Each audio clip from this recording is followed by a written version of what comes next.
आज की वीडियो में मैं आपको फ्लिपकार्ट एड्स के 9 चीट कोड बताने वाला हूं, जिससे आप इस फेस्टिव सीजन में बम्पर ऑर्डर्स और बेहतरीन आरओआई ला सकते हैं। है ना मजेदार? तो देखो, बिग बिलियन डे 2025 आने वाला है और उसके बाद भी दिवाली सेल आने वाली है। इस टाइम पे आपको अपने प्रोडक्ट को ना फ्लिपकार्ट पे टॉप में रैंक करके रखना पड़ेगा।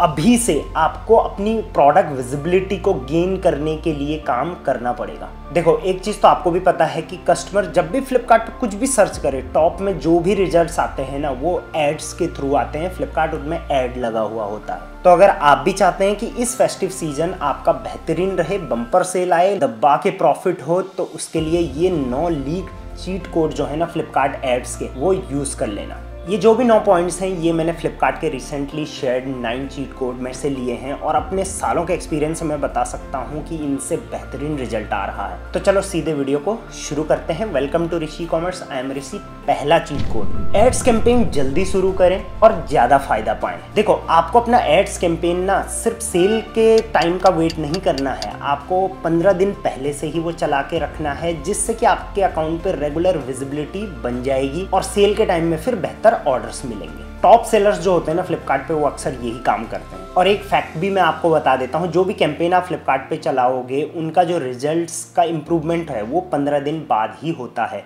तो ये एक बहुत बड़ा रीजन है कैंपेन को अर्ली स्टार्ट करने का। Cheat code number 2, power pack ads combo हर बिजनेस ऑब्जेक्टिव के लिए। फ्लिपकार्ट पर जो पीएलए एड आप चलाते हो, उससे आपको काफी बेहतरीन रिजल्ट मिलेंगे, लेकिन मैं आपको एक बेहतरीन एड्स कॉम्बो के बारे में बताता हूं, जिससे आपकी सेल्स और भी बेहतर हो जाएगी। तो इसके 2 तरीके हैं। फ्लिपकार्ट एड्स के जब रिकमेंडेशन सेंटर में आप जाओगे, वहां पर आपको 2 फीचर मिलेंगे। पहला क्विक कैंपेन और दूसरा बूस्ट योर सेल। अब ये 2 चीजें हैं क्या? क्विक कैंपेन फ्लिपकार्ट के द्वारा बनाए हुए स्मार्ट कैंपेन्स होते हैं, जो बाय डिफॉल्ट बने हुए होते हैं, जो आपको काफी अच्छा आरओआई देने में हेल्प करते हैं। आप क्विक कैंपेन की मदद से बिना किसी एफर्ट्स के फ्लिपकार्ट पर 30 सेकंड के अंदर एड्स अपना लाइव कर सकते हो। दूसरा मैंने बोला था बूस्ट योर सेल। तो आपने देखा होगा, आपके कई एफएसएन ऐसे होते हैं जिनकी सेल तो अच्छी होती है लेकिन विजिबिलिटी कम होती है। तो इनके लिए आप बूस्ट योर सेल्स कैंपेन का इस्तेमाल कर सकते हैं। तो cheat code number 3, non stop ad campaign non stop growth के लिए। इसका मतलब, तो देखो, आपको भी पता है कि फ्लिपकार्ट पर सेल्स के टाइम पे जो कस्टमर फ्लो है वो काफी गुना बढ़ जाता है। इस टाइम पर ही आपको रेगुलर एड्स चलानी चाहिए, क्योंकि जिन प्रोडक्ट पे आपने प्रमोशन चलाया था ना, वो लगातार कस्टमर्स को दिखने चाहिए।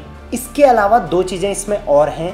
जब आप लगातार एड्स चलाओगे तो उससे क्या होगा, डेटा ज़्यादा गैदर होता है, और जितना ज़्यादा डेटा होगा, आप अपने एड्स को उतना अच्छे से ऑप्टिमाइज कर सकते हो। और फ्लिपकार्ट का एड्स एल्गोरिदम भी जो होता है ना, वो इसको और तेज़ी से बूस्ट करेगा और इसको बेहतर तरीके से ऑप्टिमाइज करेगा और बेहतर आरओआई देगा। और दूसरी चीज़, ये शायद आपको भी पता है कि जब आपका प्रोडक्ट लगातार दिखेगा ना, तो कस्टमर के बीच में टॉप ऑफ माइंड रिकॉल बढ़ता है आपके प्रोडक्ट का, और ऑब्वियसली उससे लॉयल्टी बढ़ती है और कन्वर्जन आता है। चलिए, चीट कोड नंबर 4, बिड्स सही से लगाओ और मार्केट शेयर पाओ। बिडिंग यानी कि सीपीसी, कॉस्ट पर क्लिक आप कितना लगा रहे हैं। जनरली टॉप स्पॉट पे अगर आप अपना प्रोडक्ट दिखाना चाहते हैं ना, तो आपको जनरल बिडिंग जितनी होती है उसकी 30 से 35% बिडिंग को अपने हाई करके चलना पड़ता है। और आपके जो टॉप सेलिंग वाले प्रोडक्ट है ना, उन पर तो मैं सजेस्ट करूंगा कि आप 40 से 45% बिडिंग को नॉर्मल बिडिंग से ऊपर रखिए। इससे आपका प्रोडक्ट जो है टॉप सर्च में दिखेगा और विजिबिलिटी एंड सेल्स दोनों बढ़ेगी। फ्लिपकार्ट पर जब सेल्स टाइम होता है तो उस टाइम पे बिडिंग बढ़ती है ऑब्वियसली। आपके लिए ये वाली जो स्ट्रेटजी है ये बेस्ट रहने वाली है। चलिए, अब आ गए हैं चीट कोड नंबर 5, वो है कैंपेन बजट से आपकी नजर हटी, दुर्घटना घटी। जहां तक मेरे को याद है, फ्लिपकार्ट पर लास्ट ईयर 5000 से ऊपर ऐसे सेलर्स थे जिनका एड्स बीच सेल में सिर्फ इसलिए पॉज हो गया क्योंकि उनका जो बजट था ना एड्स का, वो खत्म हो गया था। तो इसके लिए आपको अपने जो एड्स कैंपेन आपने बनाए हैं उन पर रेगुलर नजर रखनी पड़ेगी कि किसका एड्स बजट कितना है, कितना कंज्यूम हो रहा है और खत्म तो नहीं हो गया कहीं। एड्स का डेटा मॉनिटर करने के साथ साथ आपको ये भी रेगुलर बेस पे चेक करना है, तभी आपको रेगुलर ऑर्डर्स आएंगे, अदरवाइज ऑर्डर्स डिप हो जाएंगे। अब इसकी कुछ स्ट्रेटजी भी बता देता हूँ, सिंपल, इनको फॉलो कर लेना। देखो, अगर आपका डेली बजट वाला कैंपेन आपने लगा रखा है ना, तो 2 चीजें करना है इसमें। पहला, दिन में 2 से 3 बार आपको एड्स कैंपेन को चेक करना है कि कहीं ये पॉज तो नहीं हो गया। और दूसरा, आपको साथ साथ में जैसे जैसे सेल बढ़ेगी वैसे वैसे एड्स बजट भी बढ़ाते जाना है, ताकि विजिबिलिटी जो है वो हैम्पर ना हो। तो ये 2 फॉलो कर लेना। चलिए, cheat code number 6, new best performing FSN को आइडेंटिफाई करना अब होगा आसान। इसका मतलब क्या है? तो फ्लिपकार्ट एड्स का नया टर्म जिसको हम बोलते हैं रैंप अप कैंपेन, इसका कंसेप्ट आपको सीखना पड़ेगा। अब ये क्या होता है? तो चलो बताता हूँ कि ये है क्या और इससे आप अपने हिडन जेम्स जो FSN है ना उनको कैसे आइडेंटिफाई कर सकते हो। तो सबसे पहले जो लिस्टिंग आपकी 60% तक की ट्रांजैक्शन ड्राइव करती है ना उसको आइडेंटिफाई कर लो, एक नया कैंपेन बनाओ और इनको उसमें ऐड कर दो। अब इस कैंपेन को आपने डेली मॉनिटर करना है।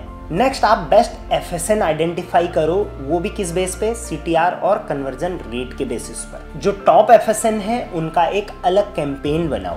अब आपको CPC अपने हिसाब से सेट करना है, वो भी विजिबिलिटी एंड ROI के हिसाब से। और इससे जो नए टॉप परफॉर्मिंग FSN आते हैं उनको आपने इसमें ऐड करते रहना है। सो ये था इसका सिंपल सा फंडा। चलिए आ गए हम चीट कोड नंबर 7 पर। ये है one size doesn't fit all. तो एक ही प्रोडक्ट पे सारे एड्स क्यों? क्या मतलब हुआ इसका? अब मैं आपको समझाता हूँ। सो एक डेटा के अनुसार 4 में से एक कस्टमर जो है वो सर्च करते टाइम फिल्टर का इस्तेमाल करता है, जैसे कि कलर, साइज और अदर स्पेसिफिकेशन। तो कहीं ऐसा ना हो कि आपने लाल रंग की कुर्ती पर ऐड चला रखा है और कस्टमर सर्च करते टाइम सीधे फिल्टर लगा देता है कि ब्लैक कलर की कुर्ती मेरे को चाहिए। अब इसमें होगा क्या? आपके प्रोडक्ट पर एड्स लगा होने के बावजूद भी आपका प्रोडक्ट टॉप में रैंक नहीं होगा। तो इसके लिए आपको क्या करना चाहिए? फ्लिपकार्ट का एड्स का एक फीचर है जिसका नाम है PLA वेरिएंट कवरेज। इसका इस्तेमाल आपको करना है। अब ये होता क्या है? तो ये एक सिंपल टॉगल होता है, आप स्क्रीन पर देख सकते हैं, जो कि जब आप PLA ऐड चलाओगे तब आपको स्क्रीन पर शो होगा। इसको ऑन करते ही आपके एक कैटलॉग के जितने भी वेरिएशन हैं वो सभी कस्टमर्स को शो होंगे। है ना सही चीजें? अब कस्टमर कोई भी फिल्टर यूज करे, प्रोडक्ट आपका ही दिखेगा। चलिए चीट कोड नंबर 8 की बात करते हैं। वो है कीवर्ड टारगेटिंग का फंडा, कन्वर्जन का धंधा। मतलब कि यहाँ पर कीवर्ड टारगेटिंग की बात होगी। अब फ्लिपकार्ट एड्स में कीवर्ड टारगेटिंग कितना इंपॉर्टेंट है, इस बात का अंदाजा आप इसी चीज से लगा सकते हो कि कीवर्ड टारगेटेड कैंपेन्स को नॉन कीवर्ड टारगेटेड कैंपेन से 40% ज्यादा CVR यानी कि कन्वर्जन रेट मिलता है। ये फ्लिपकार्ट एड्स का एक सीक्रेट है जो कि बहुत कम सेलर्स जानते हैं और बहुत कम सेलर कीवर्ड टारगेटिंग को यूज करते हैं। सो आप कीवर्ड टारगेटिंग को कैसे यूज कर सकते हो बेहतरीन तरीके से, चलो उस पर भी बात कर लेता हूँ। तो सबसे पहले तो आपको हमेशा जेनेरिक कीवर्ड्स का इस्तेमाल करना है ताकि आपका जो प्रोडक्ट है वो ज्यादा से ज्यादा कस्टमर्स को दिखे, जैसे कि ladies kurti, men's formal pant, ये जनरल कीवर्ड्स हैं आपके प्रोडक्ट के। सो इससे ज्यादा कस्टमर्स को आपका प्रोडक्ट दिखने वाला है। दूसरा, अब आपको अपने कॉम्पिटिटर्स के कस्टमर्स तक पहुंचना है, तो इसके लिए कॉम्पिटिशन कीवर्ड्स का इस्तेमाल आपने करना है। और तीसरा, ब्रांड के आपके जो लॉयल कस्टमर्स हैं उनसे भी तो कनेक्शन बनाना जरूरी है। सो इसके लिए आपको ब्रांड कीवर्ड्स का इस्तेमाल करना है, यानी कि अपना ब्रांड नेम के कीवर्ड्स भी आपको इंक्लूड कर लेने हैं। कीवर्ड टारगेटिंग से डेफिनेटली आपके जो कन्वर्जन है वो काफी तेजी से बढ़ता है। तो चलिए अब आ गए हम लोग चीट कोड नंबर 9 यानी कि लास्ट पॉइंट पर। वो है सही क्रिएटिव का राज, attract, engage and convert. That means यहाँ पर क्रिएटिव्स यानी कि एड्स में जो बैनर्स बनते हैं, जो फोटोज होती हैं, उनकी बात हो रही है। सो आपको यहाँ पर quality, quantity, types of images और क्रिएटिव से कस्टमर को एक क्लियर व्यू देना है अपने प्रोडक्ट का। इससे आपकी सेल डेफिनेटली बढ़ने वाली है। अब हाई क्वालिटी के क्रिएटिव्स यूज करना क्यों जरूरी है? तो जब कस्टमर आपके क्रिएटिव देखेगा ना तो वो तभी क्लिक करेंगे जब वो अट्रैक्टिव या यूनिक हो। देखो, क्रिएटिव सिर्फ एक फोटो नहीं है, इसमें आपको कुछ चीजों का ध्यान रखना है। वो चीज क्या क्या है मैं बताता हूँ। पहला, इमेज आपके ब्रांड को रिप्रेजेंट कर रहा हो। इमेज क्लियर, अट्रैक्टिव एंड आपके ब्रांड की USP को रिफ्लेक्ट कर रहा हो।